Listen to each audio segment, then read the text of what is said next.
If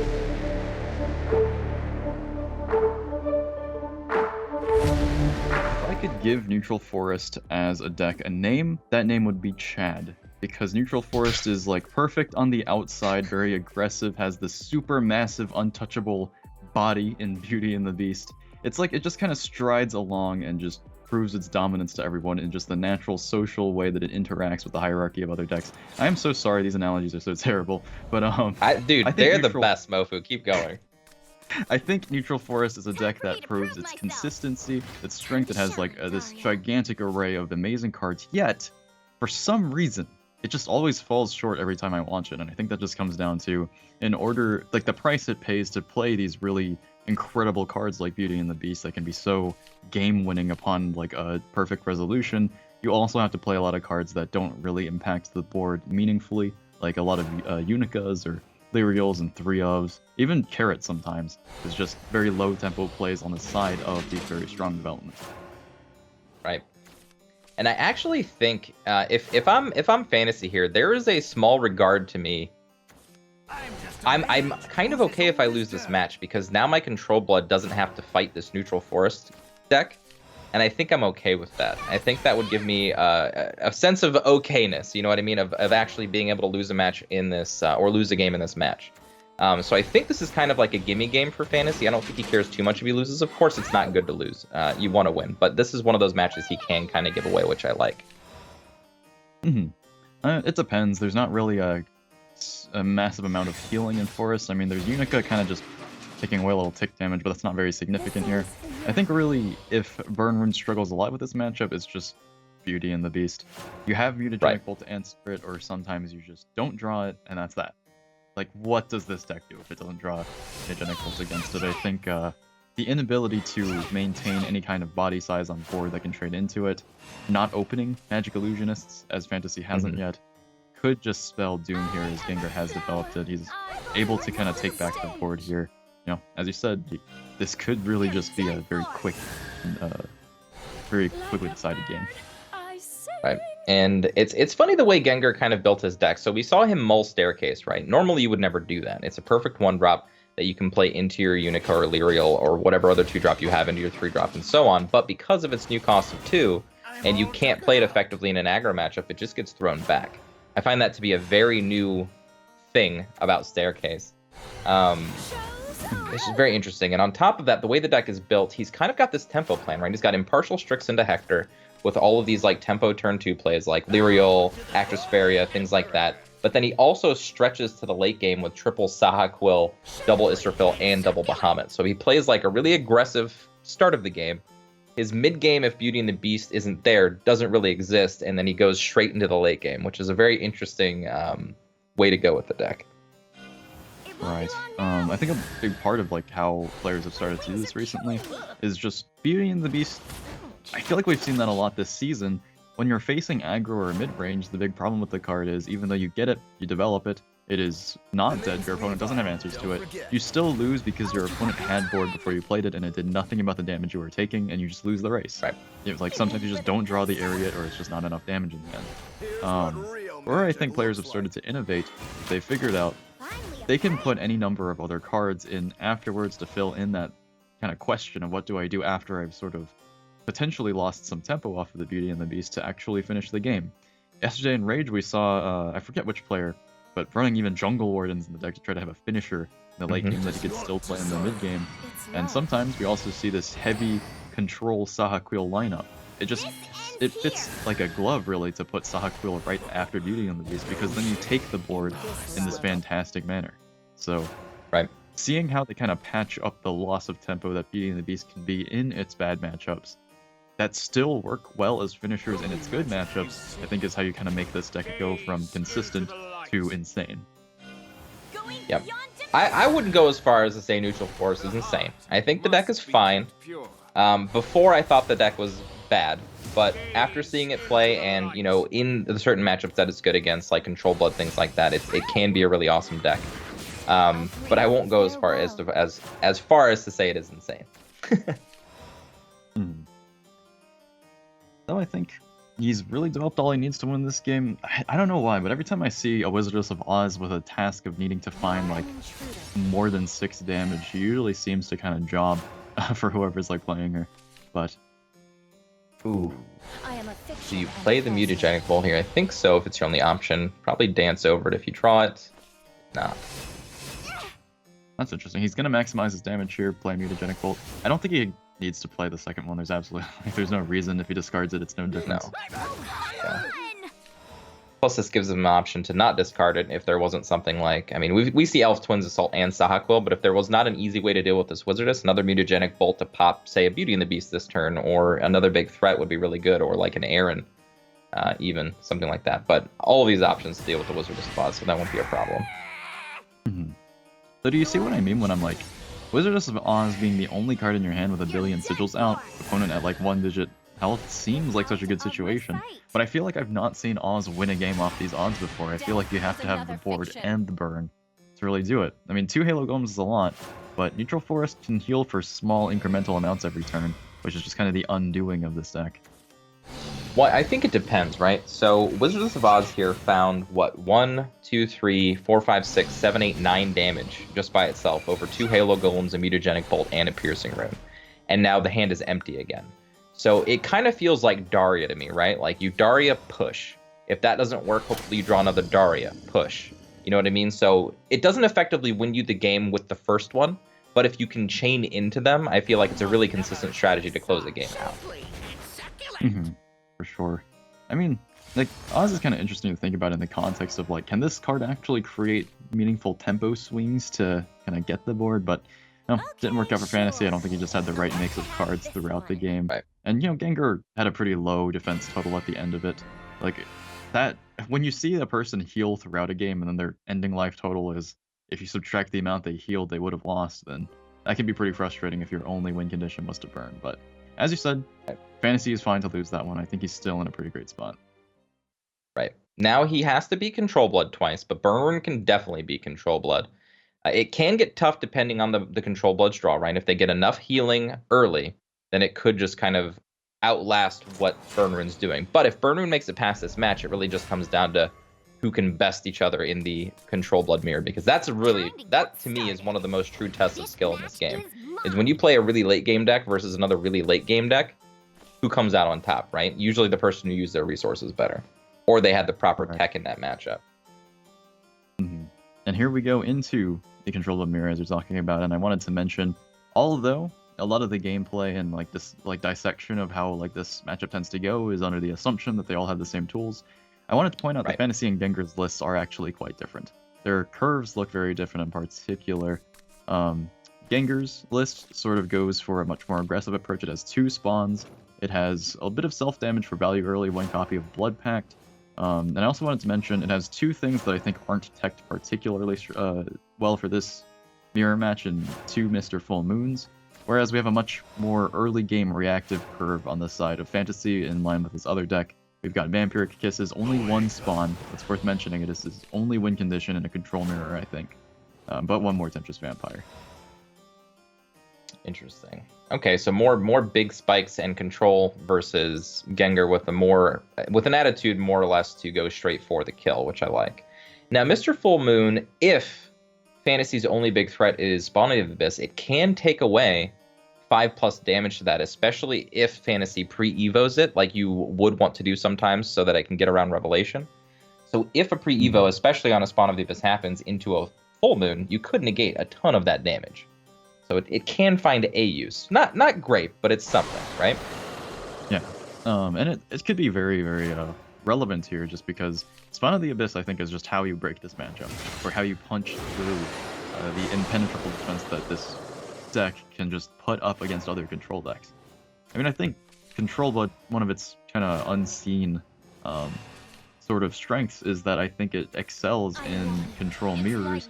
I mean, not particularly against itself, as that would be kind of paradoxical, but I mean against like Dragon and otherwise, or Haven, there's so much value and threat in Blood's tools that Control just tends to kind of be a very easy matchup for it. So let's talk a little bit about the mindset of what just happened over the course of the last 2 turns. So Gengur chose to pass his turn 4 and do nothing. in favor of just saving it for the Evo turn because he has Scarlet Savoir. Fantasy using one of his Evo points and playing out the Belphegor to try to push a lot earlier, and I think this goes to his strategy or his mindset of just being more of an aggressive player, and we're seeing it again and again in his games, just the way he likes to play. And look at it, he's even going for it now. This is a very interesting line. I think it's really interesting just because this is where you see Fantasy's like his mind, like his instincts. This is how he plays and how he handles problems when there are a lot of questions to be answered. But where I think that that's particularly interesting is I don't think he brought the kinds of decks that have the tools that really support this type of playstyle. I think he's got a much more defensive kind of list, a much more reactive one than Gengur. But at the same time, despite that, I think he is playing this matchup correctly. I think having the foot forward and life advantage and giving up your own life in order to find as much card advantage through Belphegor is definitely the way you force your opponent into a tough position where they could lose to something like Spawn on Curve in this matchup. Yeah, it's really weird, right? I have not seen a Control Blood Mirror go this way. Usually it's just a bunch of, this or that for a couple turns, we're playing a little defensive here, save all of your Evo points for the late game, and then just you do the Control Dragon thing, right? You're just big resource versus big resource, who can outlast. But Fantasy's like, you know what? That's not how I like to play this game. It's refreshing, actually. This might not be a 20-year-long Control Blood Mirror. This is the fastest Control Blood Mirror I've ever seen, actually. In Fantasy, milled himself 2 cards there with the Belphegor because he wanted to develop the body. And it's like, you know what? You have Revelation, I'm just going to keep playing cards and just go for it. Yeah, and he's setting himself up to do exactly what you said. Maybe Spawn of the Abyss on Curve. He even has 2 Temptress Vampires and another Emeralda to keep pushing this damage. I think our guy has just... Is there a way around this? Emerald is not it. Fantasy just won this game. But they didn't hit turn 10 in a Control Blood. Wow. Wow. Fantasy. That's impressive to me. Fantasy just ended a Control Blood Mirror on turn 8. Unheard of. Fantasy props. Props to you, my man. Gengur's like, I didn't think that's how that game was going to go. Now very cool to watch that game. Very cool. It is a testament towards playstyle for sure. I mean, we've seen how slowly EU can play that out. I mean, even other people in NA like Jay-Z likes to play to just deck his opponent out after a very long and grindy sort of game like Prince of Darkness. We see in Japan that same kind of Jay-Z-esque playstyle. They don't really run too many copies of win conditions. I don't even really see Spawn of the Abyss used that much. Right. They just want to be able to answer things and play out these reactive defensive cards over a very, very long resource exchanging series of games. But Fantasy was just like, you know what? If I let you get to turn 9+, then of course you're just going to answer everything I play and it will just turn into a resource exchange. So why not just dump all of my resources immediately, put myself into Vengeance, activate all my most aggressive options, and that should be enough. And actually, that worked for him. Even though his deck wasn't perfectly teched for that kind of game plan, he was able to just shuffle through enough cards where it didn't end up mattering. I think that's fantastic. It's really cool that he manages this. Yep. I thought it was really cool to watch. Now, unfortunately, this game, his hand not looking very curvilicious. We haven't seen these crazy turns, right? Like Scrap Iron Smelter into Magic Illusionist, into Carl, into Halo Golem. We haven't seen these busted curves that we've seen from Burn Reed in the past. We've been seeing a lot more clunky draws today. So he can draw a lot with this telescope. It's just, you need a lot more here. It's this is a very slow hand to be playing into Control Blood, but I think Fantasy has the right mindset as long as his next few draws do just give him something to do in the meanwhile. Yeah, and looking at it, Gengur doesn't now have that much healing. He has a Savoir that he can play. That's about it. So if Fantasy can manage to start this damage train rolling, these Wizardesses that he does have in duplicate now might be able to push him there. Right. It's not tough to dump this hand particularly either. You have a lot of Dance of Death targets against Control Blood, a lot of stuff like Scarlet Sabreurs or Baphomet, so they just kind of toss out without too much attachment to them. Mutagenic Bolt could really deal with anything. Maybe he wants to hold it for Spawn. It could work out. And Levi could just kind of play whenever it's at his leisure to, really. Talk about that Sabar play too. So that Sabar was played as a tempo play, but again, being one of the only healing options in his hand didn't actually heal him for anything this game. Perhaps Gengur doesn't value it very highly. He knows he has a much larger heal coming up with Temptress Vampire. He has a lot of healing in the deck alongside Drain and Vampiric Kiss, so he just knows he'll find it eventually. Probably won't matter too much to be at a loss of 2 here. Very cool. Now we're going to see a Master Mage Levi, or we're going to see some other play here. I could see Halo Golem. Yep, with possibly a Piercing Rune or a Crimson Sorcery this turn. Right. Manages a complete board flip with this line of play. Yep. I like this. And this is with the Blood Moon running out next turn. So Vengeance is turned off. Interestingly enough, Gengur kind of copied a page of Fantasy's book there. He wanted to develop his Belphegor, not really taking a risk for it, but was fine with milling a little bit. Perhaps just under the impression that he's already going to have in hand all the things he needs to develop his late game, but I don't know. It's kind of hard to call this one where it's going. Fantasy's pushing as hard as he can, but this isn't one of those scenarios where pushing is a commitment of resources that will end up with him losing if he just doesn't get the win with it, because this is like he has Oz, like 2 in hand, so that's like another like 4 cards or so you can get. Yes, he's got plenty of options. Plus, he has time, right? It's not like he's forced into a position where he has to just use these Oz's for like minimal value. He can play out all of his threats, allow blood to like answer, and then just refill. Like I said, as a Daria deck would. You refill with 1, you play out all your stuff. You refill with another, you play out all your stuff. Right. Now Gengur is now. I was about to say is now Gengur in the midst of this and knowing that Oz is coming up soon, he's faced with a bit of a decision arc here. And I think playing the Spawn is really interesting. It's definitely a line that helps him win the game, but it plays directly into the Bolt Fantasy's hand. I'm sure he was hoping on some degree that Fantasy just didn't have it. I slipped up. Yeah, and it looks like he's just using it as a defensive option that can push him into the end game, because he does have Temptress Vampire, he does have 2 Emeraldas, so he does have a way to actually close this game out right now, and I think this was just the first step into doing it.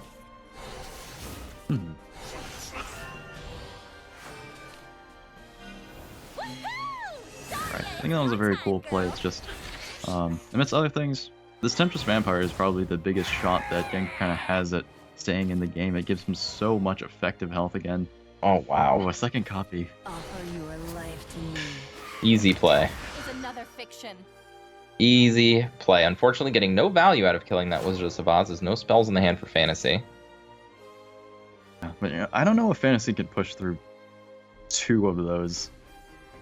Returning back to his full life total, is there enough burn in the deck for that? I mean, obviously throughout all of those remaining 23 cards there would be, but... So interesting choice to actually let Gengur go into Vengeance. Of course, at this stage of the game, it's not hugely important. However, Emeralda being turned into an offensive option can be if Fantasy gets too low.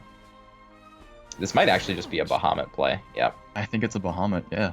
The Magic Illusionist destroyed alongside the Sigil, so no way to escape that one. And now Fantasy's in a rough spot. Again, we're in this place where Wizardess of Oz has to do all the work, and you're leaving it up to RNG. What you got to do, though. Besides, he needs Mutagenic Pull to get out of this or a Dance of Death. So goes for a full 5 draw for it. It's very likely to find one, and yet he doesn't. That's a whiff, and that's just game. Okay, sure. Right. Gengur gets that. Ooh, he knows. Too. Wow, so Gengur taking a huge sigh of relief there. Taking a win with Control Blood against Burn Rune. I like it. Gengur with a 2-1 win, and I think that is actually a very important match there. Fantasy obviously being eliminated here is going out earlier than you would normally expect, but it is interesting to think about how that came to be, right? In this matchup